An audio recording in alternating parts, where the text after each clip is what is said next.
بسم اللہ الرحمن الرحیم۔ حضور اقدس صلی اللہ علیہ وسلم نے ارشاد فرمایا کہ جو شخص لا الہ الا اللہ کہے اس کے لیے جنت واجب ہو جائے گی، اور جو شخص سبحان اللہ و بحمدہ 100 مرتبہ پڑھے گا اس کے لیے 1,24,000 نیکیاں لکھی جائے گی۔ صحابہ رضی اللہ تعالیٰ اجمعین نے عرض کیا، یا رسول اللہ صلی اللہ علیہ وسلم، ایسی حالت میں تو کوئی بھی قیامت میں ہلاک نہیں ہو سکتا کہ نیکیاں غالب ہی رہے گی۔ حضور صلی اللہ علیہ وسلم نے فرمایا، جب لوگ پھر بھی ہلاک ہوں گے، اور کیوں نہ ہوں، بعض آدمی اتنی نیکیاں لے کر آئیں گے کہ اگر پہاڑ پر رکھ دیا جائے تو وہ دب جائے، لیکن اللہ کی نعمتوں کے مقابلے میں وہ کل عدم ہو جائے گی۔ البتہ اللہ جل شانہ پھر اپنی رحمت اور فضل سے دستگیر فرمائیں گے۔ اللہ کی نعمتوں کے مقابلے میں دب جانا اور کل عدم ہو جانے کا مطلب یہ ہے کہ قیامت میں جہاں نیکیاں اور برائیاں تولی جائے گی، وہاں اس چیز کا بھی مطالبہ اور محاسبہ ہوگا کہ اللہ جل شانہ نے جو نعمتیں عطا فرمائی تھیں ان کا کیا حق ادا کیا اور کیا شکر ادا کیا۔ بندے کے پاس ہر چیز اللہ ہی کی عطا کی ہوئی ہے، ہر چیز کا ایک حق ہے، اس حق کی ادائیگی کا مطلب مطالبہ ہونا ہے۔ چنانچہ حضور اقدس صلی اللہ علیہ وسلم ارشاد فرماتے ہیں کہ یسبح علی کل سلامہ من احدکم صدقۃ الحدیث، جس کا مطلب یہ ہے کہ ہر صبح کو ہر آدمی کے ہر جوڑ اور ہڈی پر ایک صدقہ واجب ہوتا ہے۔ دوسری حدیث میں ہے کہ آدمی میں 360 جوڑ ہیں جن کے ذمہ ضروری ہے کہ ہر جوڑ کی طرف سے ایک صدقہ کریں، یعنی اس بات کے شکر میں کہ حق تعالی شانہ نے سونے کے بعد جو مرنے کے مشابہ حالت تھی پھر ازسر نو زندگی بخشی اور ہر عضو صحیح سالم رہا۔ صحابہ رضی اللہ تعالیٰ اجمعین نے عرض کیا، اتنے صدقے روزانہ کرنے کی طاقت کون رکھتا ہے؟ حضور صلی اللہ علیہ وسلم نے فرمایا، ہر تسبیح صدقہ ہے، ہر تکبیر صدقہ ہے، لا الہ الا اللہ 1 مرتبہ کہنا صدقہ ہے، اللہ اکبر کہنا صدقہ ہے، راستے سے کسی تکلیف دینے والی چیز کا ہٹا دینا صدقہ ہے۔ غرض بہت سے صدقات شمار کرائیں۔ اس قسم کی اور بھی حدیث ہیں جس سے آدمی کی اپنی ذات میں جو اللہ کی نعمت ہیں ان کا بیان ہے۔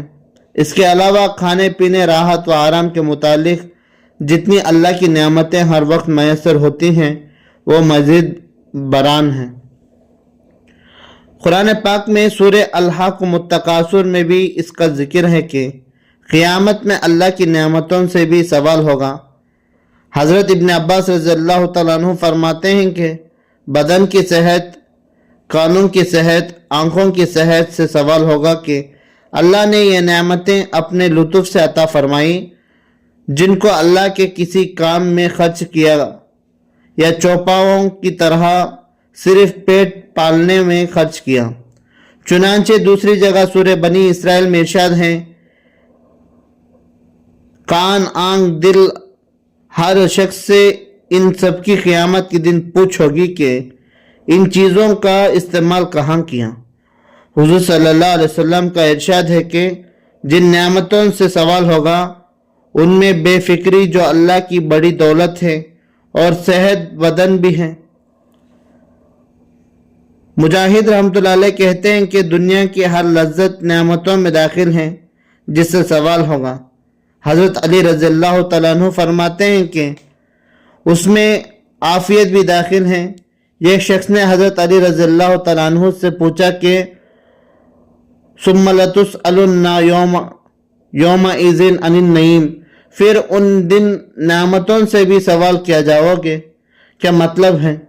آپ رضی اللہ تعالیٰ عنہ نے ارشاد فرمایا کہ گیہوں کی روٹی اور ٹھنڈا پانی مراد ہے کہ اس سے بھی سوال ہوگا، اور رہنے کے مکان سے بھی۔ ایک حدیث میں آیا ہے کہ جب یہ آیت شریفہ نازل ہوئی تو بعض صحابہ رضی اللہ تعالیٰ اجمعین نے عرض کیا کہ یا رسول اللہ صلی اللہ علیہ وسلم، کن نعمتوں کا سوال ہوگا؟